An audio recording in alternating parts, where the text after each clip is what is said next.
3 things you do every single day are quietly damaging your health. And here's what makes that hard to see. They don't feel dangerous. They feel completely normal. Because for most people, they are normal. That's exactly the problem. Today we're going to name all 3, explain what they're actually doing inside your body, and give you a clear, realistic plan to start changing them. Starting today. Here is something worth understanding before we get into the habits themselves. We tend to measure risk by how something feels. If a behavior feels fine, if it causes no immediate pain, no obvious alarm, we assume it's safe. But some of the most damaging things we do to our health cause no discomfort at all in the short term. The harm is slow, cumulative, and largely invisible, until it isn't. The 3 habits we're covering today don't feel dangerous. That's precisely why so many people never address them. They're woven into the rhythm of modern life. They're what everyone around you is doing, and that familiarity makes them easy to overlook. But over time, repeated daily exposure adds up. Small amounts of damage, accumulated over months and years, compound into real health consequences. This is how most chronic disease develops, not from one dramatic event, but from the quiet repetition of habits that seem harmless on any given day. The first habit is one almost every adult in the modern world shares: sitting too much. The average adult now spends between 9 and 12 hours a day seated, at a desk, in a car, on a couch. And while sitting feels neutral, even restful, what's happening inside your body during prolonged inactivity is anything but. Your body was designed for movement, not just exercise. Continuous, low-level movement throughout the day. When you stop moving for extended periods, a cascade of biological changes begins. Your metabolism slows down. The enzyme responsible for breaking down fat, called lipoprotein lipase, drops sharply when you're sedentary, meaning your body becomes less efficient at processing the fuel you give it. Blood flow decreases, particularly to the legs and lower body. Insulin, the hormone that helps your cells absorb sugar from the blood, becomes less effective, which means blood sugar stays elevated longer than it should. And over time, prolonged sitting is associated with a significantly increased risk of heart disease, type 2 diabetes, and even certain cancers. A large-scale analysis published in the Annals of Internal Medicine, which reviewed data from over 47,000 people, found that prolonged sedentary time was linked to higher mortality risk, independent of how much exercise a person got. That last part is critical, and it leads to what is probably the most important point in this section. And this is where most people get it wrong. Many people believe that going to the gym in the morning, or fitting in a workout a few times a week, cancels out the effects of sitting all day. It feels logical. You moved, you exercised, you did your part. But the research tells a different story. Scientists have a term for this. They call it the active couch potato effect. You can be a person who exercises regularly and still carry significant health risks from prolonged sitting, because exercise and sitting are not opposites. They are separate behaviors, each with their own independent effects on your biology. A 2017 study published in the Annals of Internal Medicine found that people who sat for long, unbroken periods had worse health outcomes than those who took regular movement breaks, even when total daily activity levels were the same. It's not just about how much you move, it's about how often you break up the stillness. The practical implication is simple. Movement throughout your day matters as much as structured exercise. Standing up every 30 to 60 minutes, taking a short walk after meals, choosing stairs, pacing during phone calls. These are not trivial habits. They are meaningful biological interventions. The second habit is one most people already suspect is a problem, but may not fully understand why. Ultra-processed food, now makes up more than half of the daily calorie intake for the average adult in many developed countries. We're talking about packaged snacks, fast food, sugary drinks, frozen meals, and anything with an ingredient list that reads more like a chemistry textbook than a recipe. These foods are not designed for your health. They are engineered for your taste buds, specifically formulated to hit the precise combination of salt, sugar, and fat that makes your brain want more. That's not an accident. It is the intended outcome of their design. When you eat ultra-processed foods, particularly those high in refined sugar and refined carbohydrates, your blood sugar rises rapidly. Your pancreas releases a large amount of insulin to bring it back down. That spike and crash cycle, repeated multiple times a day, strains your body's ability to regulate blood sugar effectively over time. This is the pathway toward insulin resistance, the root of type 2 diabetes. Beyond blood sugar, these foods drive systemic inflammation.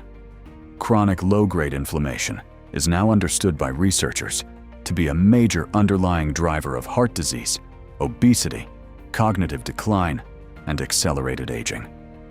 A major study published in the British Medical Journal involving nearly 106,000 participants found that every 10% increase in ultra-processed food consumption was associated with a 12% increase in cancer risk. There's also the displacement effect.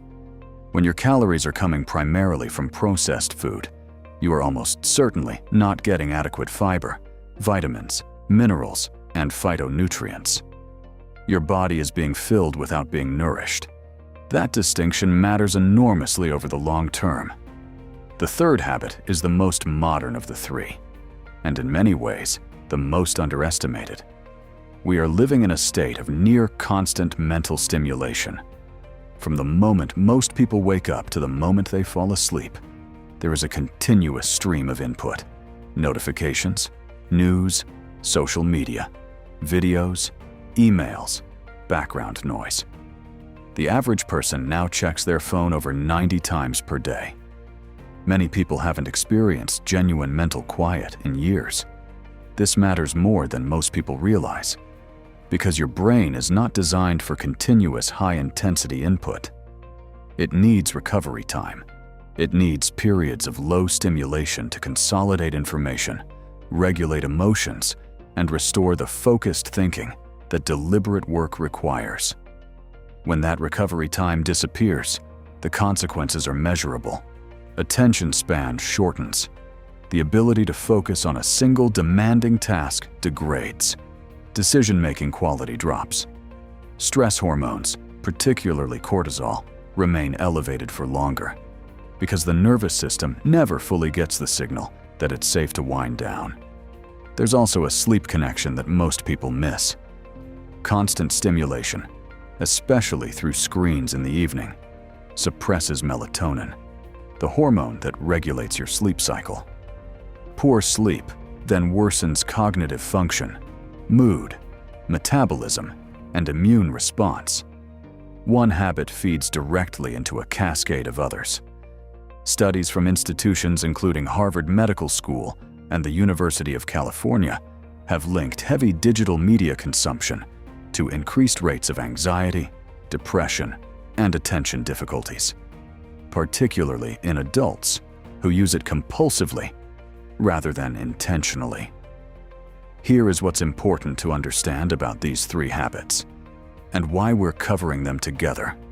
On their own, each one carries real health risk, but most people aren't dealing with just one.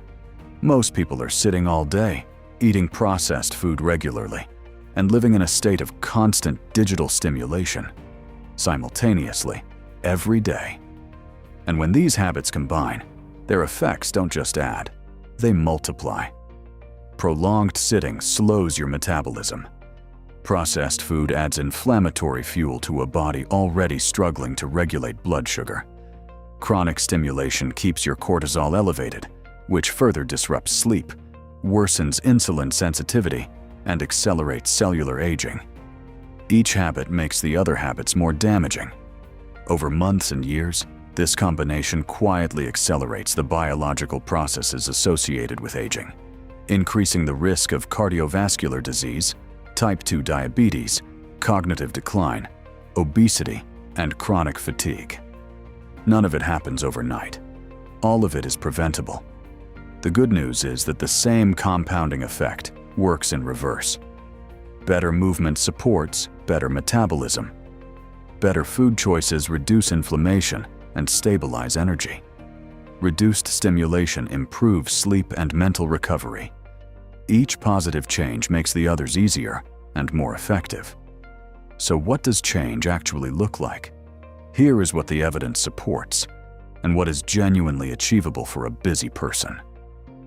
For sitting, you don't need to stand all day or buy a treadmill desk. You need to break up long periods of sitting. Set a reminder to stand and move for 2 to 3 minutes every 45 to 60 minutes. Walk after meals when you can. Even 10 minutes has been shown in research to meaningfully reduce post-meal blood sugar spikes. Take phone calls standing up. Use stairs when the option exists. These are small behaviors with real biological impact. For processed food, you don't need a perfect diet. You need a better ratio. The goal is to gradually crowd out ultra-processed food with whole food alternatives, not to eliminate everything at once, but to shift the balance over time. More vegetables, more protein, more fiber. Fewer packaged snacks, fewer sugary drinks. Meal prepping, even 2 or 3 meals a week, reduces the moments where convenience food becomes the default. For stimulation, build in genuine recovery time. 30 minutes per day with no screen, a walk, quiet reading, time in nature, begins to restore your nervous system's ability to regulate itself. Protect the first and last 30 minutes of your day from your phone. These 2 windows, morning and night, have an outsized effect on your cognitive baseline and sleep quality. None of this requires perfection, requires consistency. Small decisions made repeatedly over time. That is where the real change happens. Your health is not determined by any single decision. It is determined by what you repeat. Every day, week after week, year after year. The habits that cause the most damage are rarely dramatic. They're the quiet ones, the ones that feel harmless because they're familiar, the ones everyone around you is doing too. But understanding what's happening inside your body changes things, because once you see it clearly, you can no longer unsee it. And that clarity is where real change begins. You don't have to change everything at once, you just have to start. If this gave you a clearer picture of what your daily habits are doing to your health, share it with someone who needs to hear it. Subscribe to LifeEdge MD for evidence-based content that helps you understand and take back control of your health.